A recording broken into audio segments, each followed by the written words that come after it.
रुआल छंद त्वै प्रसाद आद रूप अनाद मूरत अजोन पुरख अपार। रुआल छंद रुमावल छंद ਦਾ ਇੱਕ ਰੂਪ ਹੈ ਜਿਸ ਦੇ 4 ਚਰਨ ਪ੍ਰਤੀ ਚਰਨ ਇੱਕ ਬੰਦ ਆਏਗਾ। ਸੋ ਇਸ ਚਾਲ ਦੀ, ਇਸ ਸ਼ਬਦ ਦੀ, ਇਹ ਛੰਦ ਦੀ ਜਿਹੜੀ ਵਿਸ਼ਰਾਮ ਦੀ ਤਰਤੀਬ ਹੈ ਉਹ 7 ਅੱਖਰਾਂ ਤੇ ਜਾਂ 10 ਅੱਖਰਾਂ ਤੇ ਲਗਾਈ ਜਾਂਦੀ ਵਿਦਵਾਨਾਂ ਨੇ ਮੰਨੀ। ਤੁਹਾਡੀ ਕਿਰਪਾ ਨਾਲ ਮਹਾਰਾਜ ਮੈਂ ਰੁਆਲ ਛੰਦ ਉਚਾਰਨ ਕਰਦਾ ਹਾਂ। ਆਦ ਰੂਪ ਅਨਾਦ ਮੂਰਤ ਅਜੋਨ ਪੁਰਖ ਅਪਾਰ। ਆਪ ਜੀ ਆਦਿ ਰੂਪ ਹੋ, ਸਭ ਤੋਂ ਪਹਿਲੇ ਹੋ। ਅਨਾਦ ਮੂਰਤ, ਆਪ ਜੀ ਦੀ ਜੋ ਮੂਰਤ ਹੈ ਉਹਦਾ ਕਿਸੇ ਨੇ ਆਦ ਨਹੀਂ ਜਾਣਿਆ, ਕਦੋਂ ਆਪ ਜੀ ਦੀ ਸ਼ਖਸੀਅਤ ਬਣੀ ਹੈ। ਅਨਆਦ ਮੂਰਤ ਅਜੋਨ, ਆਪ ਜੀ ਜੂਨਾ ਤੋਂ ਰਹਿਤ ਹੋ। ਪੁਰਖ, ਸਾਰਿਆਂ ਵਿੱਚ ਪੂਰੇ ਹੋਏ ਹੋ, ਰਮੇ ਹੋਏ ਹੋ। ਅਪਾਰ ਪਾਰਾਵਾਰ ਤੋਂ ਰਹਿਤ ਹੋ ਜੀ। ਸਰਬ ਮਾਨ ਤ੍ਰਿਮਾਨ ਦੇਵ ਭੇਵਾ ਦੋਦਾਰ। ਸਾਰੇ ਆਪ ਜੀ ਨੂੰ ਮੰਨਦੇ ਹਨ। ਸਰਬ ਮਾਨ, ਸਾਰੇ ਆਪ ਜੀ ਦਾ ਸਤਿਕਾਰ ਕਰਦੇ ਹਨ। ਤ੍ਰਿਮਾਨ ਦੇਵ, ਤਿੰਨੇ ਦੇਵਤੇ ਜਿਹੜੇ ਹਨ ਉਹ ਵੀ ਮੰਨਦੇ ਹਨ। ਤ੍ਰਿਮਾਨ, ਤਿੰਨਾਂ ਦੇ ਮਾਣ ਮੰਨਣ ਯੋਗ ਹੋ, ਦੇਵਤਿਆਂ ਦੇ ਪੂਜਣ ਯੋਗ ਹੋ। ਅਭੇਵ ਆਦ ਉਦਾਰ, ਅਭੇਵ ਭੇਦ ਆਪ ਜੀ ਦਾ ਕਿਸੇ ਨੇ ਜਾਣਿਆ ਨਹੀਂ। ਆਦ ਸਭ ਤੋਂ ਆਦਿ ਪੁਰਖ ਹੋ, ਉਦਾਰ ਖੁੱਲੇ ਦਿਲ ਵਾਲੇ ਹੋ। ਸਰਬ ਪਾਲਕ ਸਰਬ ਘਾਲਕ ਸਰਬ ਕੋ ਪ੍ਰਪੁਨ ਕਾਲ। ਸਰਬ ਪਾਲਕ, ਸਾਰਿਆਂ ਦੀ ਪਾਲਣਾ ਕਰਨ ਵਾਲੇ ਹੋ। ਸਰਬ ਘਾਲਕ, ਸਾਰਿਆਂ ਨੂੰ ਦੁਨੀਆ ਤੇ ਘੱਲਣ ਵਾਲੇ ਹੋ। ਸਰਬ ਕੋ ਪੁਨ ਕਾਲ, ਤੇ ਫਿਰ ਸਾਰਿਆਂ ਦਾ ਪੁਨਹਾ ਫੇਰ ਕਾਲ ਨਾਸ਼ ਕਰਨ ਵਾਲੇ ਹੋ। ਸਾਰਿਆਂ ਨੂੰ ਖਤਮ ਕਰਨ ਵਾਲੇ ਵੀ ਆਪ ਜੀ ਹੋ। ਜਤਰ ਤਤਰ ਬਿਰਾਜ ਹੀ ਅਵਧੂਤ ਰੂਪ ਰਸਾਲ। ਜਤਰ ਤਤਰ, ਜਤਰ ਤਤਰ ਅਧਿਕ ਲਾ ਕੇ ਦੋਨਾਂ ਤੇ ਹੀ। ਜਤਰ ਤਤਰ ਬਿਰਾਜ ਹੀ, ਆਹੇ ਨਾਲ ਬਿਰਾਜ ਹੀ ਪਾਠ ਸ਼ੁੱਧ ਹੈ, ਪੁਰਾਤਨ ਸਰੂਪਾਂ ਵਿੱਚ ਸ੍ਰੀ ਦਸਮ ਅਧਿਆਇ ਵਿੱਚ ਮਿਲਦਾ ਹੈ। ਜਤਰ ਤਤਰ, ਜਿੱਥੇ ਤਿੱਥੇ, ਜਿੱਥੇ ਕਿੱਥੇ ਬਿਰਾਜ ਹੀ, ਆਪ ਜੀ ਬਿਰਾਜਮਾਨ ਹੋ ਰਹੇ ਹੋ, ਬਿਰਾਜੇ ਹੋਏ ਹੋ, ਵਸੇ ਹੋਏ ਹੋ। ਅਵਧੂਤ ਰੂਪ ਰਸਾਲ, ਅਵਧੂਤ ਕਹਿੰਦੇ ਨੇ ਜਿਹੜਾ ਸੰਸਾਰ ਦੇ ਪਦਾਰਥਾਂ ਵੱਲੋਂ ਉਪਰਾਮ ਹੋ ਜਾਏ, ਜਿਹੜਾ ਮਾਇਆ ਦੀ ਪ੍ਰੀਤੀ ਨੂੰ ਛੱਡ ਦੇਵੇ। ਇਹ ਮਹਾਰਾਜ ਆਪ ਜੀ ਸੰਸਾਰ ਦੇ ਪਦਾਰਥਾਂ ਤੋਂ ਉਪਰਾਮ ਹੋ। ਰੂਪ ਆਪ ਜੀ ਦਾ ਜੋ ਰੂਪ ਹੈ ਰਸਾਲ, ਰਿਸ ਆਲ, ਮਹਾਨ ਕੋਸ਼ ਭਾਈ ਕਾਹਨ ਸਿੰਘ ਜੀ ਨਾਭਾ।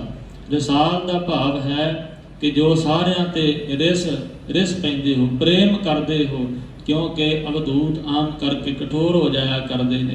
ਇਸੇ ਲਈ ਤਾਂ ਉਹ ਘਰ-ਬਾਰ ਛੱਡ ਕੇ ਚਲੇ ਜਾਂਦੇ ਹਨ। ਜੇ ਕਠੋਰਤਾ ਨਾ ਹੋਵੇ ਘਰ ਨਹੀਂ ਛੱਡਿਆ ਜਾਂਦਾ। ਇਸ ਵਾਸਤੇ ਘਰ ਦਾ, ਮਾਤਾ ਪਿਤਾ ਦਾ ਮੋਹ, ਪਰਿਵਾਰ ਦਾ ਮੋਹ ਛੱਡਣ ਵਾਸਤੇ ਕਠੋਰਤਾ ਵੀ ਤਾਂ ਚਾਹੀਦੀ ਹੈ। ਇਸ ਲਈ ਅਵਧੂਤ ਆਮ ਕਰਕੇ ਕਠੋਰ ਹੋਇਆ ਕਰਦੇ ਨੇ। ਪਰ ਹੇ ਵਾਹਿਗੁਰੂ ਜੀ, ਆਪ ਜੀ ਅਵਧੂਤ ਵੀ ਹੋ, ਤਿਆਗੀ ਵੀ ਹੋ ਅਤੇ ਰਸਾਲ, ਰਿਸਣ ਵਾਲੇ ਵੀ ਹੋ। ਪ੍ਰੇਮ ਕਰਨ ਵਾਲੇ, ਜਿਹੜਾ ਆਪ ਜੀ ਨੂੰ ਪ੍ਰੇਮ ਕਰਦਾ ਹੈ ਉਹਦੇ ਤੇ ਆਪ ਜੀ ਰਿਸ ਪੈਂਦੇ ਹੋ, ਤਰੁੱਠ ਪੈਂਦੇ ਹੋ, ਪ੍ਰੇਮ ਕਰਦੇ ਹੋ, ਉਸ ਨੂੰ ਨਿਵਾਜ ਦਿੰਦੇ ਹੋ। ਰਸਾਲ ਅਤੇ ਰਸਾਂ ਦੇ ਘਰ ਹੋ। ਨਾਮ ਠਾਮ ਨਾ ਜਾਤ ਜਾਕਰ ਰੂਪ ਰਾਮ ਨਾ ਰੇਖ। ਨਾਮ ਠਾਮ ਨਾ ਜਾਤ ਜਾਕਰ, ਪਰਮੇਸ਼ਰ ਦੇ ਨਾਮਾਂ ਤੋਂ ਵੀ ਝਗੜੇ ਹੁੰਦੇ ਨੇ, ਥਾਵਾਂ ਤੋਂ ਵੀ ਝਗੜੇ ਹੁੰਦੇ ਹਨ। ਪਰਮੇਸ਼ਰ ਦਾ ਨਾਮ ਕੋਈ ਨਹੀਂ। ਜਿਵੇਂ ਇੱਕ ਬੱਚਾ ਛੋਟਾ ਜਿਹਾ, 2 ਬੱਚੇ ਆਪਸ ਵਿੱਚ ਲੜਦੇ ਹਨ ਇੱਕੋ ਮਾਂ ਪਿਓ ਦੇ। ਇੱਕ ਬੱਚਾ ਆਖਦਾ ਹੈ ਮਾਂ ਮੇਰੀ ਹੈ, ਦੂਸਰਾ ਉਹਦੇ ਨਾਲ ਲੜਦਾ ਕਹਿੰਦਾ ਨਹੀਂ ਮੇਰੀ ਹੈ। ਪਰ ਉਹ ਇਹ ਨਹੀਂ ਜਾਣਦੇ ਕਿ ਮਾਂ ਦੋਨਾਂ ਦੀ ਹੈ। ਇੱਕ ਦੂਸਰੇ ਨਾਲ ਲੜਦੇ ਹਨ, ਗੁੱਤਮ ਗੁੱਤਾ ਹੁੰਦੇ ਹਨ। ਫਿਰ ਦੂਸਰੇ ਪਾਸੇ ਪਿਤਾ, ਇੱਕ ਆਖਦਾ ਪਿਓ ਮੇਰਾ ਹੈ, ਪਿਤਾ ਮੇਰਾ ਹੈ, ਦੂਸਰਾ ਆਖਦਾ ਮੇਰਾ ਹੈ। ਲੜਦੇ ਹਨ, ਇੱਕ ਦੂਸਰੇ ਨੂੰ ਕੁੱਟਦੇ ਵੀ ਹਨ। ਪਰ ਜਦੋਂ ਸਿਆਣੇ ਹੁੰਦੇ ਹਨ ਫਿਰ ਸੋਝੀ ਆ ਜਾਂਦੀ ਹੈ ਕਿ ਸਾਡਾ ਦੋਨਾਂ ਦਾ ਹੀ ਪਿਤਾ ਹੈ, ਦੋਨਾਂ ਦੀ ਮਾਂ। ਇਵੇਂ ਹੀ ਸੰਸਾਰ ਦੇ ਵਿੱਚ ਕਰਨ ਵਕੀਲੀ ਆਪ ਵਿੱਚ ਹਿੰਦੂ ਤੇ ਮੁਸਲਮਾਨ ਇੱਕ ਦੂਸਰੇ ਨਾਲ, ਇਸੇ ਪ੍ਰਕਾਰ ਹੋਰ ਵੀ ਜਿੰਨੇ ਮਤ ਸੰਸਾਰ ਵਿੱਚ ਇੱਕ ਦੂਸਰੇ ਨਾਲ ਲੜਦੇ। ਹਿੰਦੂ ਆਖਦੇ ਪਰਮੇਸ਼ਰ ਸਾਡਾ ਹੈ, ਉਹ ਰਾਮ ਹੈ। ਮੁਸਲਮਾਨ ਆਖਦੇ ਨਹੀਂ, ਸਾਡਾ ਅੱਲਾਹ ਪਾਕ ਸਾਡਾ ਹੈ, ਤੁਹਾਡਾ ਨਹੀਂ ਹੈ। ਇਸ ਪ੍ਰਕਾਰ ਨਾਮਾਂ ਤੋਂ ਝਗੜੇ ਹਨ। ਮਹਾਰਾਜ ਨੇ ਬਾਣੀ ਵਿੱਚ ਸਭ ਨਾਮ ਲਿਖ ਦਿੱਤੇ। ਕੋਈ ਬੋਲੇ ਰਾਮ ਰਾਮ, ਕੋਈ ਖੁਦਾਏ, ਕੋਈ ਸੇਵਾ ਗੁਸਈਆਂ, ਕੋਈ ਅੱਲਾਹ ਹੈ। ਸਭ ਨਾਮ ਪਰਮੇਸ਼ਰ ਦੇ ਹਨ, ਪਰ ਉਹਦਾ ਹਕੀਕਤ ਦੇ ਵਿੱਚ ਨਾਮ ਕੋਈ ਨਹੀਂ। ਠਾਮ ਥਾਂ ਟਿਕਾਣਾ, ਵਾਹਿਗੁਰੂ ਪਰਮੇਸ਼ਰ ਦਾ ਪੱਕਾ ਟਿਕਾਣਾ ਕੌਣ ਕਹਿ ਸਕਦਾ? ਕਿੱਥੇ ਹੈ, ਉਹਦੇ ਸਭ ਟਿਕਾਣੇ ਨੇ। ਜਿੱਥੇ ਵੀ ਉਹ ਪਰਮੇਸ਼ਰ ਵਸਦਾ ਸਭ ਟਿਕਾਣੇ ਉਹਦੇ ਬਣ ਜਾਂਦੇ ਹਨ। ਨਾ ਜਾਤ ਜਾਕਰ, ਨਾ ਉਹਦੀ ਜਾਤ ਜਿਸ ਪਰਮੇਸ਼ਰ ਦੀ ਜਾਕਰ, ਜਿਸ ਪਰਮੇਸ਼ਰ ਦੀ ਨਾ ਜਾਤ ਹੈ ਕੋਈ, ਨਾ ਨਾਂ ਹੈ, ਨਾ ਕੋਈ ਉਹਦਾ ਥਾਂ ਟਿਕਾਣਾ ਹੈ। ਜਿੱਥੇ ਵੀ ਕੋਈ ਉਹਨੂੰ ਯਾਦ ਕਰਦਾ ਹੈ ਉੱਥੋਂ ਹੀ ਉਹ ਪ੍ਰਗਟ ਹੋ ਜਾਂਦਾ, ਉਸੇ ਟਿਕਾਣੇ ਤੋਂ ਮਿਲ ਜਾਂਦਾ ਹੈ। ਕੋਈ ਮੰਦਿਰ 'ਚ ਜਾ ਕੇ ਉਹਨੂੰ ਸ਼ਰਧਾ ਨਾਲ ਯਾਦ ਕਰੇ ਉਹਨੂੰ ਪ੍ਰਾਪਤ ਹੋ ਜਾਂਦਾ ਹੈ। ਕੋਈ ਗੁਰਦੁਆਰੇ ਆਣ ਕੇ ਉਹਨੂੰ ਭਾਵਨਾ ਨਾਲ ਯਾਦ ਕਰਦਾ, ਆਪਣਾ ਹੰਕਾਰ ਛੱਡ ਕੇ ਤੇ ਉਹਨੂੰ ਪ੍ਰਾਪਤ ਹੋ ਜਾਂਦਾ ਹੈ। ਕੋਈ ਮਸਜਿਦ 'ਚ ਜਾ ਕੇ ਉਹਨੂੰ ਯਾਦ ਕਰਦਾ, ਉਹ ਪ੍ਰਾਪਤ ਹੋ ਜਾਂਦਾ ਹੈ। ਸਭ ਥਾਵਾਂ ਉਹਦੀਆਂ ਹਨ ਜਿੱਥੇ ਜਿੱਥੇ ਦੇਖਿਆ ਮੈਂ ਤੇਰਾ ਰੂਪ ਦੇਖਿਆ। ਜਿਹੜਾ ਸ਼ਰਧਾ ਭਾਵਨਾ ਨਾਲ ਦਿਵ ਦ੍ਰਿਸ਼ਟੀ ਬਣਾ ਲੈਂਦਾ ਗੁਰੂ ਦੀ ਕਿਰਪਾ ਨਾਲ, ਉਹਨੂੰ ਹਰ ਥਾਂ ਤੇ ਪਰਮੇਸ਼ਰ ਨਜ਼ਰ ਆਉਂਦਾ ਹੈ। ਪਰ ਹਕੀਕਤ ਵਿੱਚ ਉਹਦਾ ਕੋਈ ਥਾਂ ਟਿਕਾਣਾ ਨਹੀਂ, ਜਾਤ ਨਹੀਂ, ਰੂਪ ਰੰਗ ਨਾ ਰੇਖ, ਨਾ ਉਹਦਾ ਕੋਈ ਰੂਪ ਹੈ, ਨਾ ਉਹਦਾ ਕੋਈ ਰੰਗ ਹੈ ਕਿ ਸਾਂਵਲਾ ਹੈ ਕਿ ਗੋਰਾ ਹੈ ਕਿ ਕਣਕ ਵੰਨਾ ਰੰਗ ਹੈ। ਕੋਈ ਰੰਗ ਉਹਦਾ ਨਹੀਂ ਜਾਣਿਆ ਜਾਂਦਾ, ਨਾ ਰੇਖ, ਨਾ ਉਹਦੇ ਹੱਥ ਤੇ ਕੋਈ ਰੇਖਾਵਾਂ ਹਨ ਲਕੀਰਾਂ, ਨਾ ਉਹਦੇ ਕੋਈ ਮੱਥੇ ਤੇ ਲਕੀਰਾਂ ਹਨ। ਆਦ ਪੁਰਖ ਉਦਾਰ ਮੂਰਤ ਅਜੂਣ ਆਦ ਅਸੇ। ਆਦ ਪੁਰਖ ਆਦਿ ਪੁਰਖ ਸਭ ਤੋਂ ਪਹਿਲਾ ਪੁਰਖ ਹੈ ਉਹ ਵਾਹਿਗੁਰੂ ਪਰਮੇਸ਼ਰ। ਉਦਾਰ ਖੁੱਲੇ ਦਿਲ ਵਾਲਾ, ਮੂਰਤ ਉਹਦੀ ਸ਼ਖਸੀਅਤ ਹੈ ਖੁੱਲੇ ਦਿਲ ਵਾਲੀ। ਅਜੂਨ ਆਦ ਅਸੇਖ, ਜੂਨਾ ਤੋਂ ਰਹਿਤ ਹੈ, ਆਦ ਅਸੇਖ ਸਭ ਤੋਂ ਪਹਿਲਾ ਹੈ ਉਹ ਪਰਮੇਸ਼ਰ ਵਾਹਿਗੁਰੂ। ਜੇ ਸੌਰ ਨਾ ਭੇਸ ਜਾਕਰ ਰੂਪ ਰੇਖ ਨਾ ਰਾਗ। ਉਸ ਪਰਮੇਸ਼ਰ ਦਾ ਦੇਸ਼ ਔਰ ਅਤੇ ਨਾ ਭੇਸ ਜਾਕਰ, ਨਾ ਭੇਸ ਜਿਸ ਪਰਮੇਸ਼ਰ ਦਾ ਜਾਣਿਆ ਜਾਂਦਾ ਹੈ। ਰੂਪ ਰੇਖ ਨਾ ਰਾਗ, ਨਾ ਕੋਈ ਰੂਪ ਨਾ ਕੋਈ ਰੇਖਾ, ਨਾ ਰਾਗ, ਨਾ ਉਸ ਪਰਮੇਸ਼ਰ ਵਾਹਿਗੁਰੂ ਦਾ ਕਿਸੇ ਰਾਗ ਨਾਲ ਸੰਬੰਧ ਹੈ, ਇਹ ਵੀ ਕੋਈ ਜਾਣਿਆ ਨਹੀਂ ਜਾਂਦਾ ਹੈ। ਨਾ ਰਾਗ, ਨਾ ਉਹਦਾ ਪਦਾਰਥਾਂ ਨਾਲ ਮਾਇਆ ਨਾਲ ਹੀ ਮੋਹ ਹੈ। ਜਿਵੇਂ ਸਾਡਾ ਜੀਵਾਂ ਦਾ ਕਿਸੇ ਨਾ ਕਿਸੇ ਚੀਜ਼ ਦੇ ਨਾਲ ਰਾਗ ਪ੍ਰੇਮ ਹੁੰਦਾ ਹੈ, ਮਾਇਆ ਨਾਲ ਪ੍ਰੇਮ ਹੈ, ਸਰੀਰ ਨਾਲ ਪ੍ਰੇਮ ਹੈ, ਇਵੇਂ ਪਰਮੇਸ਼ਰ ਦਾ ਕਿਸੇ ਨਾਲ ਵੀ ਰਾਗ ਨਹੀਂ, ਮੋਹ ਨਹੀਂ। ਇਸੇ ਵਾਸਤੇ ਤਾਂ ਉਹ ਚਮਕੌਰ ਦੀ ਗੜੀ ਵਿੱਚੋਂ ਆਪਣੇ ਪੁੱਤਰਾਂ ਨੂੰ ਨੀਚੇ ਪਿਆ ਹੋਇਆਂ ਨੂੰ ਦੇਖ ਕੇ ਲਾਗੋਂ ਦੀ ਲੰਘ ਗਿਆ। ਦਸਮੇਸ਼ ਪਿਤਾ ਦੇ ਰੂਪ ਵਿੱਚ ਸਿੰਘਾਂ ਨੇ ਆਖਿਆ, ਮਹਾਰਾਜ ਤੁਹਾਡੇ ਅੰਦਰ ਮੋਹ ਨਹੀਂ, ਕਿੰਨੇ ਕਠੋਰ ਹੋ। ਤਾਂ ਆਖਦੇ ਹਨ ਦਸਮੇਸ਼ ਪਿਤਾ ਜੀ, ਇਹ ਗੁਰੂ ਕੇ ਪਿਆਰਿਓ, ਆ ਜਿੰਨੇ ਵੀ ਸਿੰਘ ਹਨ ਮੇਰੇ ਪੁੱਤਰ ਤਾਂ ਹਨ। ਜੇ ਮੈਂ ਆਪਣੇ ਨਾਲ ਦੋਨਾਂ ਪੁੱਤਰਾਂ ਦਾ ਮੋਹ ਕਰਾਂ ਤੇ ਮੈਂ ਵਿਤਕਰਾ ਕਰ ਰਿਹਾ। ਇਸ ਵਾਸਤੇ ਉਹਦੇ ਅੰਦਰ ਕਿਸੇ ਪ੍ਰਕਾਰ ਦਾ ਰਾਗ ਨਹੀਂ ਹੈ, ਮੋਹ ਨਹੀਂ, ਮੋਹ ਤੋਂ ਰਹਿਤ ਹੈ। ਜਤਰ ਤਤਰ ਦਿਸਾ ਵਿਸਾ ਹੋਏ ਫੈਲਿਓ ਅਨੁਰਾਗ। ਜਤਰ ਤਤਰ ਜਿੱਥੇ ਜਿੱਥੇ ਦਿਸ਼ਾ ਵਿਸ਼ਾ, ਦਿਸ਼ਾ ਚਾਰ ਦਿਸ਼ਾਵਾਂ ਹਨ, ਉੱਤਰ ਦੱਖਣ ਪੂਰਬ ਤੇ ਪੱਛਮ। ਤੇ ਵਿਸ਼ਾ ਕਹਿੰਦੇ ਨੇ ਜਿਹੜੇ ਕੋਨੇ ਹੁੰਦੇ ਹਨ। ਜਿਵੇਂ ਆ ਚਾਰ ਦਿਸ਼ਾਵਾਂ ਹਨ, ਅੱਗੇ ਸਾਹਮਣੇ ਦਰਵਾਜ਼ੇ ਵੱਲ ਇੱਕ ਮਹਾਰਾਜ ਸੱਚੇ ਪਾਤਸ਼ਾਹ ਜੀ ਦੇ ਪਿਛਲੇ ਪਾਸੇ, ਇੱਕ ਸੱਜੇ ਪਾਸੇ, ਖੱਬੇ ਪਾਸੇ, ਇਹ ਦਿਸ਼ਾਵਾਂ ਹਨ। ਜੋ ਇਹਨਾਂ ਤੋਂ ਕੋਨੇ ਹਨ ਉਹਨਾਂ ਨੂੰ ਦਿਸ਼ਾ ਕਹਿੰਦੇ ਹਨ। ਉਪ ਦਿਸ਼ਾਵਾਂ, ਚਾਰ ਦਿਸ਼ਾਵਾਂ ਤੇ ਚਾਰ ਉਪ ਦਿਸ਼ਾਵਾਂ, 8, ਇੱਕ ਆਕਾਸ਼ ਤੇ ਇੱਕ ਪਤਾਲ, 10 ਦਿਸ਼ਾਵਾਂ।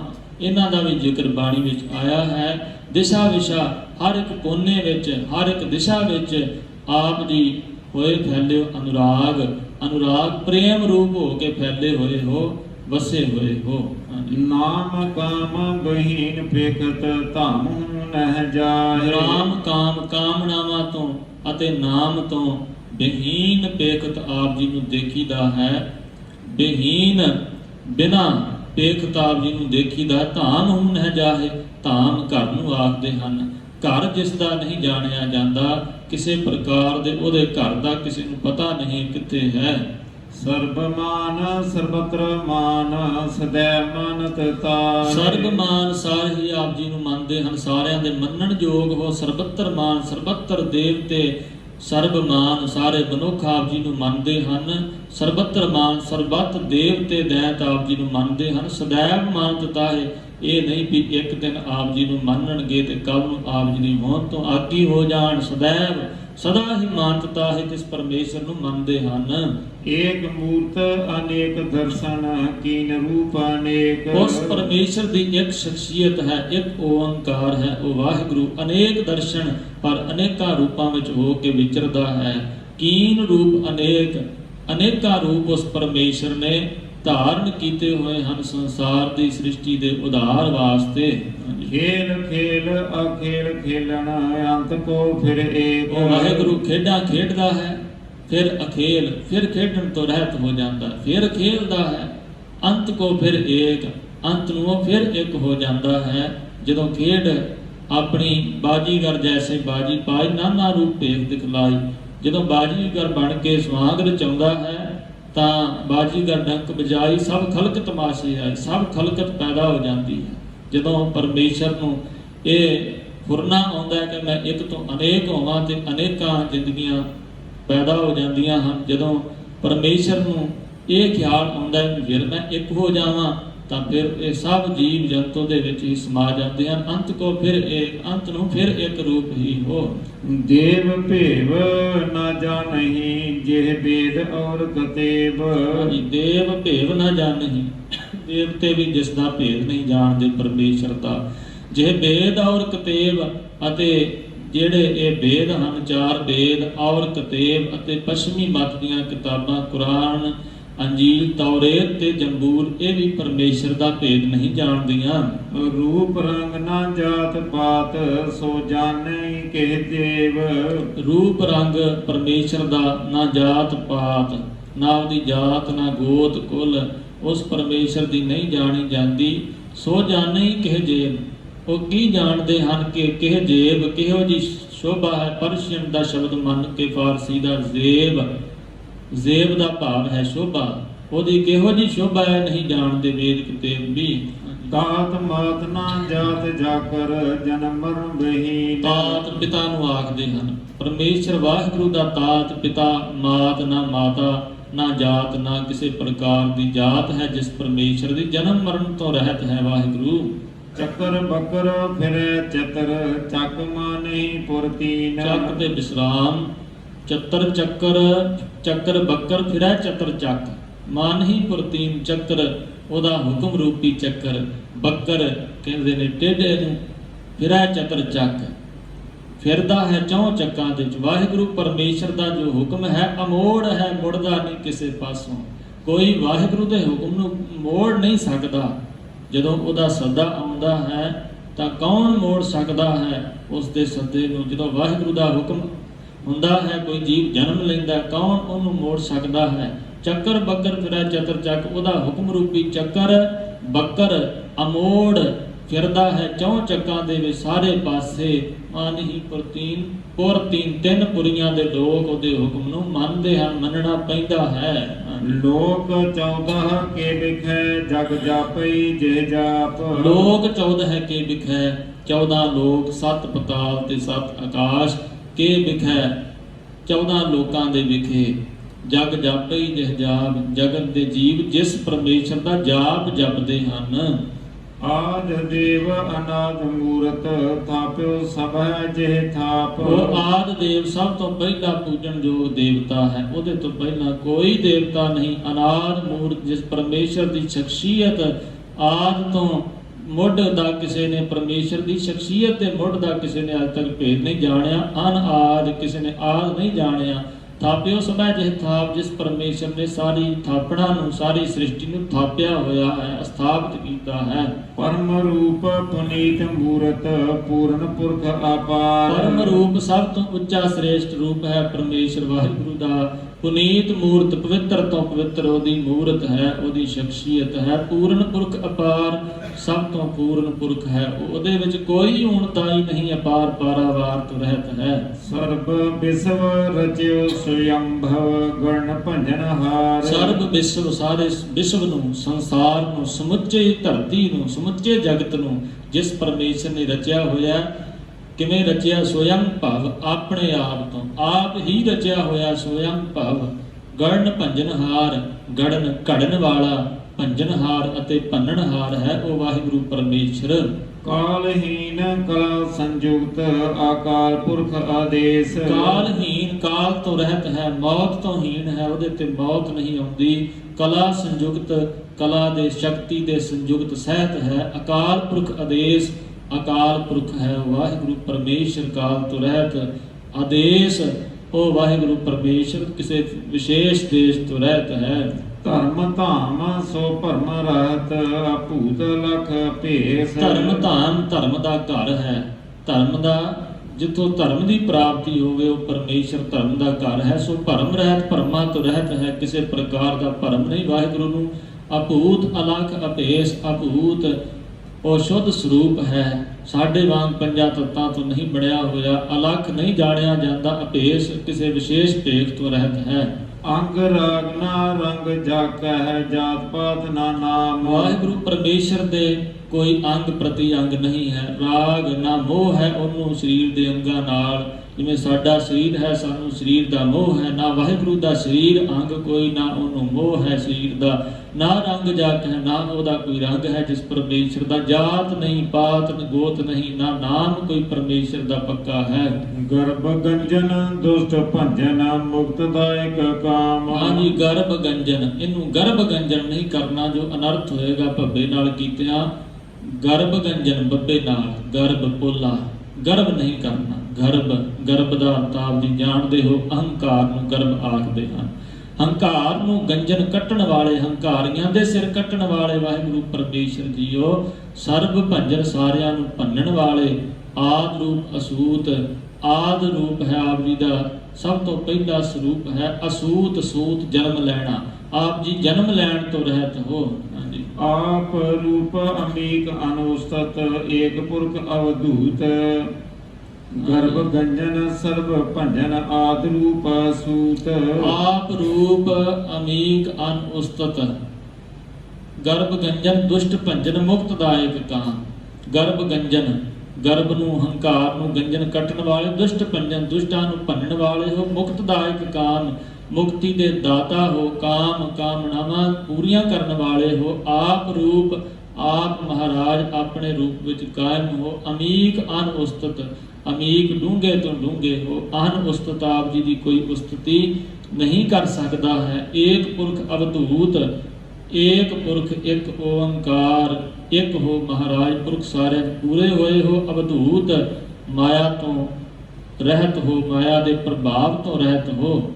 ਗਰਭ ਗੰਜਨ ਸਰਬ ਭੰਜਨ ਆਦ ਰੂਪ ਸੂਤ। ਗਰਭ ਹੰਕਾਰੀਆਂ ਦੇ ਹੰਕਾਰ ਨੂੰ ਕੱਟਣ ਵਾਲੇ ਹੋ, ਸਰਬ ਭੰਜਨ ਸਾਰਿਆਂ ਨੂੰ ਭੰਨਣ ਵਾਲੇ, ਨਾਸ਼ ਕਰਨ ਵਾਲੇ ਹੋ। ਆਦ ਰੂਪ ਅਸੂਤ, ਆਦਿ ਰੂਪ ਹੋ ਅਸੂਤ, ਜਨਮ ਲੈਣ ਤੋਂ ਰਹਿਤ ਹੋ।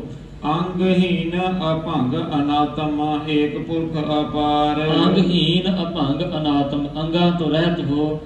ਅਭੰਗ ਅਨਾਤਮ, ਅਭੰਗ ਆਪ ਜੀ ਕਿਸੇ ਦੁਆਰਾ ਭੰਗ ਨਹੀਂ ਕੀਤੇ ਜਾ ਸਕਦੇ। ਅਨਾਤਮ ਆਪ ਜੀ ਜਿਵੇਂ ਸਾਡੀ ਆਤਮਾ, ਐਵੇਂ ਆਪ ਜੀ ਆਤਮਾ ਤੋਂ ਰਹਿਤ ਹੋ।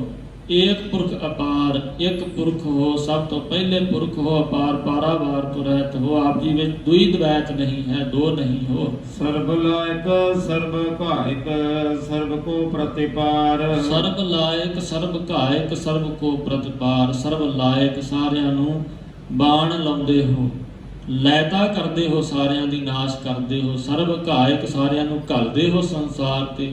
ਸਰਬ ਕੋ ਪ੍ਰਤਿਪਾਰ ਸਾਰਿਆਂ ਦੀ ਪ੍ਰਤਿਪਾਲਣਾ ਕਰਦੇ ਹੋ। ਸਰਬ ਗੰਤਾ ਸਰਬ ਹੰਤਾ ਸਰਬ ਤੇ ਅਨਭੇਖ। ਗੰਤਾ ਰੱਖਦੇ ਹੋ, ਸਾਰਿਆਂ ਤੱਕ ਪਹੁੰਚ ਹੈ ਆਪ ਜੀ ਦੀ। ਕਿੱਥੇ ਜਿੱਥੇ ਜਿੱਥੇ ਕੋਈ ਯਾਦ ਕਰਦਾ ਹੈ ਉੱਥੇ ਉੱਥੇ ਆਪ ਜੀ ਤੁਰ ਜਾਂਦੇ ਹੋ, ਆਪ ਜੀ ਨਿਵਾਜਦੇ ਹੋ ਆਪਣੇ ਪਿਆਰਿਆਂ ਨੂੰ। ਸਰਬ ਹੰਤਾ ਸਾਰਿਆਂ ਨੂੰ, ਹੰਤਾ ਹੱਤਿਆ ਕਰਨ ਵਾਲੇ ਹੋ ਸਭ ਦੀ। ਸਰਬ ਤੇ ਅਨਭੇਖ ਸਾਰਿਆਂ ਤੋਂ ਅਨਭੇਖ, ਸਾਰਿਆਂ ਭੇਖਾਂ ਤੋਂ ਰਹਿਤ ਹੋ। ਕਿਸੇ ਪ੍ਰਕਾਰ ਦਾ ਭੇਖ ਨਹੀਂ ਹੈ ਆਪ ਜੀ ਦਾ, ਦਿਖਾਵੇ ਮਾਤਰ ਭੇਖ ਨਹੀਂ ਹੈ। ਸਰਬ ਸ਼ਾਸਤਰ ਨਾ ਜਾਣਹੀ ਜੇ ਰੂਪ ਰੰਗ ਅਰ ਰੇਖ। ਸਰਬ ਸ਼ਾਸਤਰ ਸਾਰੇ ਹੀ ਸ਼ਾਸਤਰ, ਛੇ ਸ਼ਾਸਤਰ ਤੇ ਹੋਰ ਧਾਰਮਿਕ ਗ੍ਰੰਥ ਨਹੀਂ ਜਾਣਦੇ ਜਿਸ ਪਰਮੇਸ਼ਰ ਦਾ ਰੂਪ ਰੰਗ ਅਤੇ ਰੇਖਾ ਨੂੰ। ਹਾਂਜੀ, ਪਰਮ ਵੇਦ ਪੁਰਾਣ ਜਾਕੇ ਨੇਤ ਭਗਤ ਨਿਤ।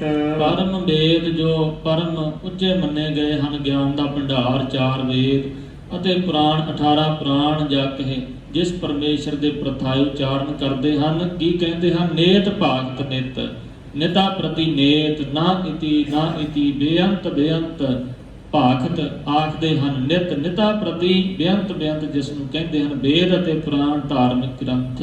ਕੋਟ ਸਿਮ੍ਰਿਤ ਪੁਰਾਣ ਸ਼ਾਸਤਰ ਨਾ ਆਵਈ ਵਹ ਚਿਤ। ਕੋਟ ਸਿਮਰਤ 27 ਸਿਮਰਤੀਆਂ ਤੋਂ ਇਲਾਵਾ ਹੋਰ ਵੀ ਜਿੰਨੀਆਂ ਸਿਮਰਤੀਆਂ ਜੋ ਧਾਰਮਿਕ ਗ੍ਰੰਥ ਹਨ, ਪੁਰਾਣ ਸ਼ਾਸਤਰ 18 ਪੁਰਾਣ 6 ਸ਼ਾਸਤਰ, ਇਹਨਾਂ ਦੁਆਰਾ ਇਹਨਾਂ ਦਾ ਗਿਆਨ ਪ੍ਰਾਪਤ ਕੀਤਿਆਂ ਵੀ ਨਾ ਆਵਹੀ ਬਹੁ ਚਿੱਤ, ਨਹੀਂ ਉਹ ਚੇਤੇ ਵਿੱਚ ਲਿਆਂਦਾ ਜਾ ਸਕਦਾ, ਪੂਰਨ ਤੌਰ ਤੇ ਉਹਦੇ ਬਾਰੇ ਜਾਣਿਆ ਨਹੀਂ ਜਾ ਸਕਦਾ। ਮਧਿ ਭਾਰ ਛੰਦ ਤੈ ਪ੍ਰਸਾਦ ਹਾਂਜੀ, ਮਦ ਭਾਰ ਛੰਦ ਤੈ ਪ੍ਰਸਾਦ। ਮਦ ਭਾਰ ਦਾ ਭਾਵ ਹੈ ਜਿਹਦਾ ਉਚਾਰਨ ਕਰਨ ਦਾ ਤਰੀਕਾ ਇਵੇਂ ਹੋਵੇ ਜਿਵੇਂ ਮਧੂ ਮੱਖੀਆਂ ਮੰਡਰਾਉਂਦੀਆਂ ਹਨ ਫੁੱਲਾਂ ਤੇ, ਨੱਕ ਦੇ ਵਿੱਚ ਆਵਾਜ਼ ਜਿਵੇਂ ਉਹਨਾਂ ਦੀ ਗੁਣ ਹੁੰਦੀ ਹੈ, ਇਵੇਂ ਹੀ ਇਹ ਸ਼ਬਦ ਦੇ ਵਿੱਚ ਇਸ ਪ੍ਰਕਾਰ ਦਾ ਉਚਾਰਨ ਦਾ ਇਹਦਾ ਮਹਾਰਾਜ ਜੀ ਨੇ ਤਰੀਕਾ ਰੱਖਿਆ ਹੈ। ਸ਼ਬਦ ਇਹੋ ਜਿਹੇ ਵਿੱਚ ਐਡ ਕੀਤੇ ਹਨ। ਅਤੇ ਮੱਧ ਭਾਰ ਛੰਦ, ਜਿਹਦੇ ਪੰਕਤੀ ਦੇ ਅੱਧੇ ਮੱਧ ਵਿੱਚ ਭਾਰ ਪਵੇ, ਪੰਕਤੀ ਦੇ ਅੱਧ ਵਿੱਚ ਜਿਸ ਦਾ ਭਾਰ ਪਵੇ ਉਹਨੂੰ ਮੱਧ ਭਾਰ ਛੰਦ ਕਹਿੰਦੇ ਹਨ। ਜਿਵੇਂ ਗੁਣ ਗਨ ਉਦਾਰ, ਗਨ ਤੇ ਭਾਰ ਪੈ ਗਿਆ, ਗੁਣ ਗਨ ਉਦਾਰ, ਮਹਿਮਾ ਅਪਾਰ, ਮਹਿਮਾ ਤੇ ਭਾਰ ਪਿਆ। ਇਸ ਪ੍ਰਕਾਰ ਜਿਸ ਛੰਦ ਦੇ ਅੱਧ ਵਿੱਚ, ਪੰਕਤੀ ਦੇ ਅੱਧ ਵਿੱਚ ਭਾਰ ਨਾਲ ਜੋੜ ਦੇ ਕੇ ਬੋਲਿਆ ਜਾਏ ਉਹਨੂੰ ਮੱਧ ਭਾਰ ਸ਼ਬਦ ਆਖਦੇ ਹਨ। ਤਵੈ ਪ੍ਰਸਾਦ, ਤੁਹਾਡੀ ਕਿਰਪਾ ਨਾਲ ਮਹਾਰਾਜ ਇਹ ਛੰਦ ਮੈਂ ਉਚਾਰਨ ਕਰਦਾ ਹਾਂ। ਗੁਣ ਗਨ ਉਦਾਰ, ਮਹਿਮਾ ਅਪਾਰ। ਗੁਣ ਗਨ ਉਦਾਰ, ਗਨ ਸਮੂਹ ਗੁਣ, ਸਾਰਿਆਂ ਗੁਣਾਂ ਦਾ ਸਮੂਹ, ਗੁਣਾਂ ਦਾ ਉਦਾਰ ਦੇਣ ਵਾਲਾ, ਖੁੱਲੇ ਦਿਲ ਨਾਲ ਦੁਨੀਆ ਨੂੰ ਗੁਣਾਂ ਦੀ ਦਾਤ ਵੰਡਦਾ, ਬਖਸ਼ਿਸ਼ਾਂ ਦਿੰਦਾ ਹੈ। ਮਹਿਮਾ ਅਪਾਰ, ਆਪ ਜੀ ਦੀ ਮਹਿਮਾ ਜੋ ਹੈ ਉਹ ਪਾਰਾਵਾਰ ਤੋਂ ਰਹਿਤ ਹੈ। ਆਸਨ ਅਭੰਗ ਉਪਮਾ ਆਨੰਦ। ਆਸਨ ਅਭੰਗ ਉਪਮਾ ਆਨੰਦ। ਆਸਨ ਆਪ ਜੀ ਦਾ ਆਸਨ ਜੋ ਸਿੰਘਾਸਣ ਹੈ, ਭੰਗ ਉਹਨੂੰ ਕੌਣ ਭੰਨ ਸਕਦਾ ਹੈ। ਉਪਮਾ ਅਨੰਗ, ਆਪ ਜੀ ਦੀ ਉਪਮਾ ਜੋ ਹੈ ਅਨ ਅੰਗ, ਆਪ ਜੀ ਦੀ ਬਿਨਾਂ ਅੰਗਾਂ ਤੋਂ ਹੀ ਆਪ ਜੀ ਦੀ ਬਹੁਤ ਉਪਮਾ ਹੈ। ਲੋਕ ਤਾਂ ਅੰਗਾਂ ਵੱਲ ਦੇਖ ਕੇ, ਸਰੀਰ ਵੱਲ ਦੇਖ ਕੇ ਉਪਮਾ ਕਰਦੇ ਨਾ ਕਿਸੇ ਇਨਸਾਨ ਦੀ। ਇਹ ਵਾਹਿਗੁਰੂ ਤੇਰੀ ਉਪਮਾ ਬਿਨਾਂ ਅੰਗਾਂ ਤੋਂ ਹੀ ਹੈ। ਅਨਭਉ ਪ੍ਰਕਾਸ਼ ਨਿਸ ਦਿਨ ਅਨਾਸ। ਅਨਭਉ ਪ੍ਰਕਾਸ਼, ਸੁਤੇ ਸਿਧ ਪ੍ਰਕਾਸ਼, ਆਪਣੇ ਆਪ ਤੋਂ ਪ੍ਰਕਾਸ਼ਵਾਨ ਹੋ। ਨਿਸ ਦਿਨ ਅਨਾਸ, ਨਿਸ ਰਾਤ ਦਿਨ, ਨਿਸ ਰਾਤ ਨੂੰ ਆਖਦੇ ਨੇ, ਦਿਨ ਦਿਨ, ਰਾਤ ਦਿਨ ਆਪ ਜੀ ਅਨਾਸ, ਨਾਸ ਹੋਣ ਤੋਂ ਰਹਿਤ ਹੋ, ਸਦੀਵੀ ਹੋ। ਰਾਤ ਦਿਨ ਆਪ ਜੀ ਦਾ ਨਾਸ ਨਹੀਂ ਕਰ ਸਕਦੇ। ਜਿਵੇਂ ਦਿਨ ਚੜ੍ਹਦਾ ਹੈ, ਇਤਨਾ ਕੋ ਨਾ ਜਾਣੈ ਜੇ ਦਿਨ ਦਿਨ ਅਵਧ ਘਟਤ ਹੈ। ਜਨਨੀ ਜਾਣਤ ਸੁਤ ਵੱਡਾ ਹੋਤ ਹੈ, ਇਤਨਾ ਕੋ ਨਾ ਜਾਣੈ ਜੇ ਦਿਨ ਦਿਨ ਅਵਧ ਘਟਤ ਹੈ। ਮਾਂ ਸਮਝਦੀ ਹੈ ਮੇਰਾ ਬੱਚਾ ਜਵਾਨ ਹੋ ਰਿਹਾ, ਪਰ ਇਹ ਨਹੀਂ ਜਾਣਦੀ ਕਿ ਮੇਰਾ ਪੁੱਤਰ ਤਾਂ ਦਿਨ ਦਿਨ ਕਰਕੇ ਘਟ ਰਿਹਾ ਹੈ। ਰਾਤ ਦਿਨ ਸਾਡੀ ਉਮਰ ਨੂੰ ਘਟਾ ਰਹੇ ਹਨ। ਜਦੋਂ ਸੂਰਜ ਚੜ੍ਹਦਾ ਹੈ ਸਮਝ ਲੈਣਾ ਚਾਹੀਦਾ ਇੱਕ ਦਿਨ ਅੱਜ ਹੋਰ ਘਟ ਗਿਆ। ਇਸ ਪ੍ਰਕਾਰ ਜਿਵੇਂ ਸਾਡੀ ਉਮਰ ਨੂੰ ਰਾਤ ਤੇ ਦਿਨ ਘਟਾਉਂਦੇ ਹਨ, ਇਵੇਂ ਵਾਹਿਗੁਰੂ ਦੀ ਜੋ ਸ਼ਖਸੀਅਤ ਹੈ ਉਹਦੇ ਤੇ ਦਿਨ ਰਾਤ ਦਾ ਅਸਰ ਕੋਈ ਨਹੀਂ। ਅਨਾਸ ਨਾਸ ਹੋਣ ਤੋਂ ਰਹਿਤ ਹੈ। ਆਜਾਨ ਬਾਹੋ ਸਾਹਾਨ ਸਾਹ। ਬਾਹੋ ਬਾਹਾਂ, ਆਜਾਨ ਲੰਬੀਆਂ ਭੁਜਾਵਾਂ ਵਾਲਾ, ਲੰਬੀਆਂ ਬਾਹਾਂ ਵਾਲਾ, ਜਿਹਦੀਆਂ ਬਾਹਾਂ ਗੋਡਿਆਂ ਤੱਕ ਹੋਣ, ਜਿਹਦੇ ਹੱਥ ਗੋਡਿਆਂ ਨੂੰ ਛੂਹ ਜਾਣ ਨੂੰ ਆਜਾਨ ਬਾਹੋ ਆਖਦੇ ਹਨ। ਲੰਬੀਆਂ ਬਾਹਾਂ ਵਾਲੇ ਵਾਹਿਗੁਰੂ ਜੀ, ਆਪ ਜੀ ਦਾ ਜੋ ਹੁਕਮ ਹੈ, ਆਪ ਜੀ ਦਾ ਹੁਕਮ ਬਹੁਤ ਲੰਬੇ ਹੱਥਾਂ ਵਾਲਾ, ਜਿਵੇਂ ਆਖਦੇ ਹਨ ਕਾਨੂੰਨ ਦੇ ਹੱਥ ਬਹੁਤ ਲੰਬੇ ਹੁੰਦੇ ਹਨ, ਵਾਹਿਗੁਰੂ ਪਰਮੇਸ਼ਰ ਦੇ ਹੱਥ ਕਾਨੂੰਨ ਨਾਲੋਂ ਵੀ ਲੰਬੇ ਹਨ। ਲੰਬੀਆਂ ਬਾਹਾਂ ਵਾਲੇ ਵਾਹਿਗੁਰੂ ਜੀਓ, ਸ਼ਾਹਾਨ ਸ਼ਾਹ, ਸ਼ਾਹਾਂ ਦੇ ਸ਼ਾਹ ਹੋ ਆਪ ਜੀ। ਰਾਜਾਨ ਰਾਜ ਪਾਨਾਨ ਪਾਨ। ਰਾਜਾਨ ਰਾਜ, ਰਾਜਿਆਂ ਦੇ ਰਾਜੇ ਹੋ ਆਪ ਜੀ। ਪਾਨਾਨ ਭਾਨ, ਸੂਰਜਾਂ ਦੇ ਸੂਰਜ ਹੋ। ਦੇਵਾਨ ਦੇਵ ਉਪਮਾ ਮਹਾਨ। ਦੇਵਾਨ ਦੇਵ, ਦੇਵਤਿਆਂ ਦੇ ਦੇਵਤੇ ਹੋ, ਪੂਜਣ ਯੋਗ ਹੋ। ਉਪਮਾ ਮਹਾਨ, ਆਪ ਜੀ ਦੀ ਉਪਮਾ ਬਹੁਤ ਮਹਾਨ ਹੈ। ਇੰਦਰਾਨ ਇੰਦਰ ਬਾਲਾਨ ਬਾਲ। ਇੰਦਰ ਦੇਵਤਾ ਦੇ ਵੀ ਪੂਜਣ ਯੋਗ ਇੰਦਰ ਹੋ, ਮਾਲਕ ਹੋ।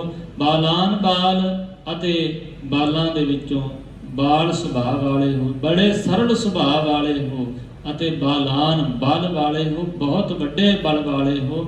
ਬਾਲਾਨ ਬਾਲ ਤੋਂ ਦੋ ਭਾਵ ਹਨ, ਸਰਲ ਸੁਭਾਅ ਵਾਲੇ, ਜਿਵੇਂ ਬੱਚਿਆਂ ਦਾ ਸਰਲ ਸੁਭਾਅ ਹੁੰਦਾ ਹੈ, ਉਹਨਾਂ ਬੱਚਿਆਂ ਵਾਂਗ ਬੜੇ ਸਿੱਧੇ ਸਾਧੇ ਸੁਭਾਅ ਦੇ। ਇਸੇ ਲਈ ਆਪ ਜੀ ਨੂੰ ਜੋ ਸਿੱਧੇ ਸਾਧੇ ਸਰਲ ਸੁਭਾਅ ਦੇ ਹਨ ਉਹ ਹੀ ਪਸੰਦ ਆਉਂਦੇ ਹਨ। ਵਲ ਛਲ ਵਾਲੇ ਆਪ ਜੀ ਦੀਆਂ ਬਖਸ਼ਿਸ਼ਾਂ ਤੋਂ ਖਾਲੀ ਰਹਿ ਜਾਂਦੇ ਹਨ। ਰੰਕਾਨ ਰੰਕ ਕਾਲਾਨ ਕਾਲ। ਰੰਕਾਨ ਗਰੀਬ, ਰੰਕ ਗਰੀਬ ਨੂੰ ਆਖਦੇ ਹਨ। ਗਰੀਬਾਂ ਤੋਂ ਗਰੀਬ ਹੋ ਆਪ ਜੀ। ਜਦੋਂ ਭਾਈ ਲਾਲੋ ਦੇ ਘਰ ਜਾਂਦੇ ਹੋ ਤੇ ਆਖਦੇ ਹੋ ਭੁੱਖ ਲੱਗੀ ਹੈ, ਪ੍ਰਸ਼ਾਦਾ ਨਹੀਂ ਹੈ, ਤਾਂ ਭਾਈ ਲਾਲੋ ਆਪ ਜੀ ਨੂੰ ਪ੍ਰਸ਼ਾਦਾ ਛਕਾਉਂਦਾ। ਉਹ ਗਰੀਬ ਭਾਈ ਲਾਲੋ ਜਿਹਨੂੰ ਲੋਕ ਸ਼ੂਦਰ ਆਖਦੇ ਹਨ, ਉਹਦੇ ਘਰ ਜਾ ਕੇ ਗਰੀਬ ਬਣ ਕੇ ਮੰਗ ਕੇ ਉਹਦੇ ਕੋਲੋਂ ਕੋਧਰੇ ਦੀ ਰੋਟੀ ਖਾਂਦੇ ਹੋ, ਗਰੀਬਾਂ ਤੋਂ ਗਰੀਬ ਹੋ। ਜੋ ਆਪ ਜੀ ਨੂੰ ਪ੍ਰੇਮ ਕਰਦੇ ਹਨ ਉਹਨਾਂ ਅੱਗੇ ਹੋਰ ਗਰੀਬ ਬਣ ਜਾਂਦੇ ਹੋ।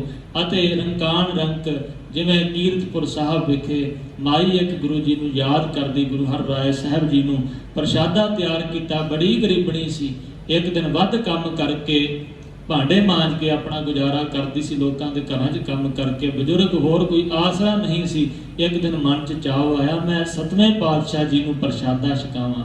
ਹੁਣ ਪਦਾਰਥ ਕੋਈ ਨਹੀਂ, ਮਾਇਆ ਦਾ ਸਾਧਨ ਕੋਈ ਨਹੀਂ, ਵੱਧ ਕੰਮ ਕੀਤਾ। ਆਪਣੇ ਮਾਲਕ ਨੂੰ ਆਖਿਆ ਮੈਂ ਵਧੇਰੇ ਕੰਮ ਕਰ ਲਾਂਗੀ, ਮੈਨੂੰ ਕੁਝ ਮਾਇਆ ਚਾਹੀਦੀ ਹੈ। ਉਸਨੇ ਥੋੜੀ ਜਿਹੀ ਮਾਇਆ ਵਧੇਕ ਦੇ ਦਿੱਤੀ। ਬਜ਼ੁਰਗ ਸੀ, ਕਿੰਨੀ ਕੁ ਮਾਇਆ ਵਧੇਕ ਮਿਲਣੀ ਸੀ। ਥੋੜਾ ਜਿਹਾ ਆਟਾ, ਕੋਈ ਸੇਰ ਆਟਾ ਵੱਧ ਖਰੀਦ ਲਿਆ, ਉਹਦੇ ਨਾਲ 2 ਪ੍ਰਸ਼ਾਦੇ ਪਕਾਏ। ਉਸ ਮਾਈ ਨੇ ਥੋੜਾ ਜਿਹਾ ਘਿਓ ਖਰੀਦ ਲਿੱਤਾ ਸੀ, ਉਹ ਘਿਓ ਨਾਲ ਚੋਪੜ ਕੇ ਮਹਾਰਾਜ ਸਤਵੇਂ ਪਾਤਸ਼ਾਹ ਵਾਸਤੇ 2 ਪ੍ਰਸ਼ਾਦੇ ਚੋਪੜ ਕੇ, ਨਾਲ ਕੋਈ ਸਬਜ਼ੀ ਨਹੀਂ, ਕੋਈ ਭਾਜੀ ਨਹੀਂ, ਕੋਈ ਅਚਾਰ ਨਹੀਂ, ਕੁਛ ਵੀ ਨਹੀਂ, ਦੇਸੀ ਘਿਓ ਨਾਲ ਚੋਪੜ ਕੇ 2 ਪ੍ਰਸ਼ਾਦੇ ਕੀਰਤਪੁਰ ਸਾਹਿਬ ਮਹਾਰਾਜ ਅਸਥਾਨਾਂ ਵੱਲ ਨੂੰ ਚੱਲ ਪਈ। ਇਤਨੇ ਨੂੰ ਸਤਵੇਂ ਪਾਤਸ਼ਾਹ ਜੀ ਸ਼ਿਕਾਰ ਖੇਡਣ ਵਾਸਤੇ ਆਪਣੀਆਂ ਫੌਜਾਂ ਜਥੇ ਦੇ ਸਮੇਤ, ਦਲ ਦੇ ਸਮੇਤ ਉਧਰੋਂ ਜਦੋਂ ਜਾਂਦੇ ਹੋਏ ਦਿਖਾਈ ਦੇਣ ਲੱਗੇ ਤਾਂ ਰਸਤੇ ਵਿੱਚ ਮਾਈ ਇੱਕ ਕੰਧ ਨਾਲ ਲੱਗ ਕੇ ਕੱਚੀ ਨਾਲ ਖਲੋ ਗਈ। ਸੱਚੇ ਪਾਤਸ਼ਾਹ ਗੁਰੂ ਹਰਿਰਾਏ ਸਾਹਿਬ ਮਹਾਰਾਜ ਬਹੁਤ ਤੇਜ਼ ਆ ਰਹੇ ਸਨ, ਘੋੜੇ ਦੌੜ ਰਹੇ ਸਨ, ਨਾਲ ਫੌਜਾਂ ਸੀ। ਜਦੋਂ ਨਜ਼ਦੀਕ ਆਏ ਤੇ ਇੱਕਦਮ ਘੋੜਾ ਰੋਕ ਦਿੱਤਾ ਉਹਨੇ, ਫੌਜਾਂ ਨੂੰ ਇਸ਼ਾਰਾ ਕੀਤਾ ਉਹਨੇ, ਰੁਕ ਜਾਓ। ਗੁਰੂ ਦੇ ਸਿੱਖ ਰੁਕ ਗਏ। ਉਹ ਮਾਈ ਕੰਧ ਨਾਲ ਲੱਗ ਕੇ ਖਲੋਤੀ ਹੋਈ ਕਿ ਅੱਜ ਮਹਾਰਾਜ ਕਿੱਥੋਂ ਮੇਰਾ ਛਕਣਗੇ। ਹੁਣ ਤਾਂ ਮਹਾਰਾਜ ਜਾ ਰਹੇ ਨੇ ਤੇ ਦਰਬਾਰ ਵਿੱਚ ਕੌਣ ਮਹਾਰਾਜ ਨੂੰ ਮੇਰਾ ਪ੍ਰਸ਼ਾਦਾ ਦੇਵੇਗਾ। ਗਰੀਬਣੀ ਦਾ ਆਹ 2 ਸੁੱਕੇ ਪ੍ਰਸ਼ਾਦੇ, ਕੋਈ ਨਾਲ ਸਬਜ਼ੀ ਭਾਜੀ ਨਹੀਂ। ਤਾਂ ਮਹਾਰਾਜ ਜੀ ਉਹਦੇ ਨਜ਼ਦੀਕ ਰੁਕ ਕੇ ਆਪਣੇ ਦੋਨੋਂ ਹੱਥ ਕਰਕੇ ਉਸ ਮਾਈ ਦੇ ਅੱਗੇ ਤੇ ਆਖਣ ਲੱਗੇ, ਮਾਂ ਭੁੱਖ ਬੜੀ ਲੱਗੀ, ਪ੍ਰਸ਼ਾਦਾ ਦੇ। ਉਹ ਮਾਂ ਨੇ, ਉਸ ਮਾਈ ਨੇ ਕੰਬਦੇ ਹੋਏ ਹੱਥਾਂ ਨਾਲ ਸਤਵੇਂ ਪਾਤਸ਼ਾਹ ਜੀ ਦੇ ਪਵਿੱਤਰ ਹੱਥਾਂ ਤੇ ਪ੍ਰਸ਼ਾਦਾ ਰੱਖਿਆ ਤੇ ਮਹਾਰਾਜ ਉਸ ਮਾਈ ਦੇ ਸਾਹਮਣੇ ਛਕ ਕੇ ਪ੍ਰਸ਼ਾਦਾ ਉਹਨੂੰ ਆਪਣੀਆਂ ਮਿਹਰ ਭਰੀਆਂ ਨਜ਼ਰਾਂ ਨਾਲ ਨਿਹਾਲ ਕਰ ਰਹੇ ਹਨ। ਇਸ ਪ੍ਰਕਾਰ ਰੰਕਾਣ ਰੰਕ ਗਰੀਬਾਂ ਤੋਂ ਗਰੀਬ ਬਣ ਜਾਂਦੇ ਹੋ। ਜਿਹੜੇ ਗਰੀਬ ਆਪ ਜੀ ਨੂੰ ਪ੍ਰੇਮ ਕਰਦੇ ਹਨ ਉਹਨਾਂ ਦੇ ਸਾਹਮਣੇ ਆਪਣੀ ਅਮੀਰੀ ਦਾ ਪ੍ਰਗਟਾਵਾ ਨਹੀਂ ਕਰਦੇ, ਕਿਉਂਕਿ ਦੁਨੀਆ ਵਿੱਚ ਗਰੀਬਾਂ ਤੇ ਲੋਕ ਤਰਸ ਤਾਂ ਕਰਦੇ ਹਨ, ਪਰ ਅਮੀਰ ਬਣ ਕੇ, ਸ਼ਾਹੂਕਾਰ ਬਣ ਕੇ ਕਿ ਉਹ ਗਰੀਬ ਸਾਡੇ ਪ੍ਰਭਾਵ ਨੂੰ ਕਬੂਲਣ, ਸਾਨੂੰ ਮੰਨਣ ਕਿ ਅਸੀਂ ਅਮੀਰ ਹਾਂ। ਆਪਣੀ ਹਉਮੈ ਨੂੰ ਵਧਾਉਣ ਵਾਸਤੇ ਬੰਦਾ ਕਈ ਵਾਰੀ ਦਾਨ ਕਰਦਾ ਹੈ, ਪੁੰਨ ਕਰਦਾ ਹੈ, ਪਰ ਵਾਹਿਗੁਰੂ ਜਦੋਂ ਦਾਨ ਪੁੰਨ ਕਰਦਾ ਹੈ, ਬਖਸ਼ਿਸ਼ਾਂ ਕਰਦਾ ਹੈ, ਉਹ ਗਰੀਬਾਂ ਵਾਂਗ ਹੀ ਗਰੀਬ ਬਣ ਕੇ ਬਖਸ਼ਿਸ਼ਾਂ ਕਰਦਾ ਹੈ। ਗਰੀਬਾਂ ਦੇ ਕੋਲੋਂ ਪ੍ਰੇਮ ਭੇਟਾਵਾਂ ਉਹਨਾਂ ਦੀਆਂ ਹੱਸ ਕੇ ਪ੍ਰਵਾਨ ਕਰਦਾ ਹੈ, ਖੁਸ਼ ਹੋ ਕੇ ਪ੍ਰਵਾਨ ਕਰਕੇ ਉਹਨਾਂ ਨੂੰ ਨਿਹਾਲ ਕਰਦਾ। ਰੰਕਾਣ ਰੰਕ ਗਰੀਬਾਂ ਤੋਂ ਗਰੀਬ ਹੋ ਆਪ ਜੀ, ਕਾਲਾਨ ਕਾਲ ਮੌਤ ਦਾ ਵੀ ਨਾਸ ਰੂਪ ਹੋ, ਕਾਲ ਰੂਪ ਹੋ ਆਪ ਜੀ। ਅਨਭੂਤ ਅੰਗ ਆਪਾ ਅਭੰਗ, ਆਭਾ ਅਭੰਗ ਇਹਦਾ ਉਚਾਰਨ ਹੈ ਅਨਭੂਤ ਅੰਗ। ਆਪ ਜੀ ਜਿਵੇਂ ਅਸੀਂ 5 ਤੱਤਾਂ ਤੋਂ 5 ਭੂਤਿਕ ਸਰੀਰ ਹੈ ਸਾਡਾ, ਇਵੇਂ ਆਪ ਜੀ ਨਹੀਂ ਹੋ ਅੰਗ। ਆਪ ਜੀ ਦੇ 5 ਤੱਤਾਂ ਤੋਂ ਨਹੀਂ ਬਣੇ ਹੋਏ ਹਨ। ਜਦੋਂ ਰੂਪ ਧਾਰਦੇ ਹੋ ਇਦਾਂ ਹੀ ਧਾਰ ਲੈਂਦੇ ਹੋ, ਨਰਸਿੰਘ ਰੂਪ ਧਾਰ ਲੈਂਦੇ ਹੋ, ਕਦੀ ਕਿਸੇ ਪ੍ਰਕਾਰ ਦਾ ਰੂਪ ਧਾਰ ਲੈਂਦੇ ਹੋ ਆਪਣੇ ਪਿਆਰਿਆਂ ਦੀ ਮੁਕਤੀ ਵਾਸਤੇ। ਆਭਾ ਅਭੰਗ ਆਪ ਜੀ ਦੇ ਚਿਹਰੇ ਦਾ ਜੋ ਜਲਾਲ ਹੈ, ਜੋ ਆਭਾ ਹੈ, ਜੋ ਸੁਹੱਪਣ ਹੈ, ਉਹਨੂੰ ਕੋਈ ਭੰਗ ਨਹੀਂ ਕਰ ਸਕਦਾ। ਚਮਕੌਰ ਦੀ ਗੜੀ ਉਸ ਚਿਹਰੇ ਦੇ ਸੁਹੱਪਣ ਨੂੰ ਭੰਗ ਨਹੀਂ ਕਰ ਸਕੀ। ਮਾਛੀਵਾੜੇ ਦੀ ਸੇਜਾ, ਪੈਰਾਂ 'ਚ ਚੁੱਭਦੇ ਹੋਏ ਕੰਡੇ ਉਸ ਦਸ਼ਮੇਸ਼ ਪਿਤਾ ਜੀ ਦੀ ਆਭਾ ਨੂੰ ਭੰਨ ਨਹੀਂ ਸਕੇ। ਨਹੀਂ ਉਹਨਾਂ ਦੀ ਆਭਾ, ਉਹਨਾਂ ਦੇ ਚਿਹਰੇ ਨੂੰ, ਜਲਾਲ ਨੂੰ ਕੋਈ ਫਰਕ ਪਿਆ। ਗਤ ਮਿਤ ਅਪਾਰ ਗੁਣਗਨ ਉਦਾਰ, ਆਪ ਜੀ ਦੀ ਜੋ ਮਿਤ ਮਰਿਆਦਾ ਹੈ ਉਹਦੀ ਗਤੀ ਅਪਾਰ ਪਾਰਾਵਾਰ ਤੋਂ ਰਹਿਤ ਹੈ। ਆਪ ਜੀ ਦੀ ਮਰਿਆਦਾ ਜਾਣੀ ਨਹੀਂ ਜਾਂਦੀ। ਜੀਵਾਂ ਪਾਸੋਂ ਆਪ ਜੀ ਦਾ ਹੁਕਮ ਜੋ ਵਰਤ ਰਿਹਾ ਹੈ, ਗੁਣ ਗਨ ਉਦਾਰ ਗਨ ਸਮੂਹ, ਗੁਣਾਂ ਦੇ ਵੰਡਣ ਵਾਲੇ ਹੋ, ਖੁੱਲੇ ਦਿਲ ਨਾਲ, ਕੰਜੂਸ ਨਹੀਂ ਹੋ, ਗੁਣ ਵੰਡਣ ਲੱਗਿਆਂ ਕੰਜੂਸੀ ਨਹੀਂ ਕਰਦੇ। ਮਨ ਗਨ ਪ੍ਰਣਾਮ ਨਿਰਭੈ ਨਿਕਾਮ, ਮਨ ਗਨ ਪ੍ਰਣਾਮ ਮੁਨੀਆਂ ਦੇ ਗਨ ਸਮੂਹ, ਸਮੂਹ ਮੁਨੀ ਜਨ ਲੋਕ, ਮੁਨੀ ਚੁੱਪ ਰਹਿਣ ਵਾਲੇ, ਸਮਾਧੀ ਲਾਉਣ ਵਾਲੇ, ਬੋਲਣ ਦਾ ਵਰਤ ਰੱਖਣ ਵਾਲੇ ਆਪ ਜੀ ਨੂੰ ਪ੍ਰਣਾਮਾਂ ਕਰਦੇ ਹਨ। ਨਿਰਭੈ ਨਿਕਾਮ, ਭੈ ਤੋਂ ਰਹਿਤ ਹੋ, ਨਿਕਾਮ ਕਾਮਨਾਵਾਂ ਤੋਂ ਰਹਿਤ ਹੋ, ਕੋਈ ਕਾਮਨਾ ਨਹੀਂ ਆਪ ਜੀ ਦੇ ਅੰਦਰ। ਅਤ ਦੁੱਤ ਪ੍ਰਚੰਡ ਮਿਤਗਤ ਅਖੰਡ, ਆਪ ਜੀ ਦਾ ਜੋ ਦੁੱਤ ਪ੍ਰਕਾਸ਼ ਹੈ ਅਤੀ ਪ੍ਰਚੰਡ ਹੈ, ਬਹੁਤ ਜ਼ਿਆਦਾ ਆਪ ਜੀ ਦਾ ਪ੍ਰਚੰਡ ਪ੍ਰਬਲ ਹੈ। ਆਪ ਜੀ ਦਾ ਪ੍ਰਕਾਸ਼, ਦੁੱਤ ਪ੍ਰਕਾਸ਼ ਨੂੰ ਆਖਦੇ ਹਨ, ਅਤੀ ਪ੍ਰਚੰਡ ਹੈ। ਮਿਤਗਤ ਅਖੰਡ, ਆਪ ਜੀ ਦੀ ਜੋ ਮਿਤ ਮਰਿਆਦਾ ਹੈ ਗਤ ਉਹਦੀ ਜਿਹੜੀ ਗਤੀ ਹੈ ਅਖੰਡ ਖੰਡ ਹੋਣ ਤੋਂ ਰਹਿਤ। ਆਪ ਜੀ ਦੀ ਮਰਿਆਦਾ ਨੂੰ ਕੋਈ ਤੋੜ ਨਹੀਂ ਸਕਦਾ। ਆਲਿਸਿਆ ਕਰਮ ਆਦ੍ਰਿਸਿਆ ਧਰਮ। ਹਾਂਜੀ, ਆਲस्य ਕਰਮ, ਆਪ ਜੀ ਦੇ ਜੋ ਕਰਮ ਹਨ ਕਿਸੇ ਵਿਸ਼ੇਸ਼ ਉਦਮ ਤੋਂ ਬਿਨਾਂ ਹੀ ਹੋਈ ਜਾ ਰਹੇ ਹਨ। ਆਪ ਜੀ ਨੂੰ ਕਿਸੇ ਕੰਮ ਨੂੰ ਕਰਨ ਲਈ ਜ਼ੋਰ ਨਹੀਂ ਲਗਾਉਣਾ ਪੈਂਦਾ। ਜਿਵੇਂ ਇਨਸਾਨ ਨੂੰ ਉਚੇਚਾ ਉਦਮ ਕਰਨਾ ਪੈਂਦਾ, ਆਲਸ ਤਿਆਗਣਾ ਪੈਂਦਾ ਹੈ। ਇਹ ਪਰਮੇਸ਼ਰ ਆਪ ਜੀ ਦੇ ਜੋ ਕਰਮ ਹਨ ਉਹ ਆਪ ਜੀ ਬੈਠੇ ਹੋਏ ਹੀ ਕਰੀ ਜਾ ਰਹੇ ਹੋ, ਕੋਈ ਉਦਮ ਨਹੀਂ ਵਿਸ਼ੇਸ਼ ਕਰਨਾ ਪੈਂਦਾ। ਆਦ੍ਰਿਸ਼ਯ ਧਰਮ, ਆਪ ਜੀ ਦਾ ਜੋ ਧਰਮ ਹੈ, ਸੁਭਾਅ ਹੈ, ਫਰਜ਼ ਹੈ ਜੋ ਉਹ ਅਦ੍ਰਿਸ਼ ਨਹੀਂ ਦਿਸਦਾ ਜੀਵਾਂ ਨੂੰ। ਸਰਬਾ ਭਰਨ ਹਾਡਿਆ ਅਨਡੰਡ ਵਾਢਿਆ। ਅਨਡੰਡ ਵਾਢਿਆ, ਅਨਡੰਡ। हे ਮਹਾਰਾਜ, ਸਰਬਾ ਭਰਨਾਢਿਆ, ਆਪ ਜੀ ਨੂੰ, ਆਪ ਜੀ ਸਾਰਿਆਂ ਨੂੰ ਸਰਬਾ ਭਰਨਾਢਿਆ, ਭਰਨ ਵਾਲੇ ਹੋ, ਸਾਰਿਆਂ ਨੂੰ ਰਿਜ਼ਕ ਦੇਣ ਵਾਲੇ ਹੋ, ਸਾਰਿਆਂ ਦੇ ਪੇਟ ਭਰਨ ਵਾਲੇ ਹੋ। ਅਨਡੰਡ ਵਾਢਿਆ, ਆਪ ਜੀ ਨੂੰ ਅਨਡੰਡ, ਕੋਈ ਡੰਡ ਸਜ਼ਾ ਨਹੀਂ ਦੇ ਸਕਦਾ, ਕੋਈ ਡੰਨ ਨਹੀਂ ਲਾ ਸਕਦਾ। ਵਾਢਿਆ, ਆਪ ਜੀ ਨਿਤਾ ਪ੍ਰਤੀ ਵੱਧਦੇ ਰਹਿੰਦੇ ਹੋ, ਹਮੇਸ਼ਾ ਹੀ ਵੱਧਦੇ ਹੋ, ਵਾਧਾ ਹੀ ਹੈ ਆਪ ਜੀ ਦੇ।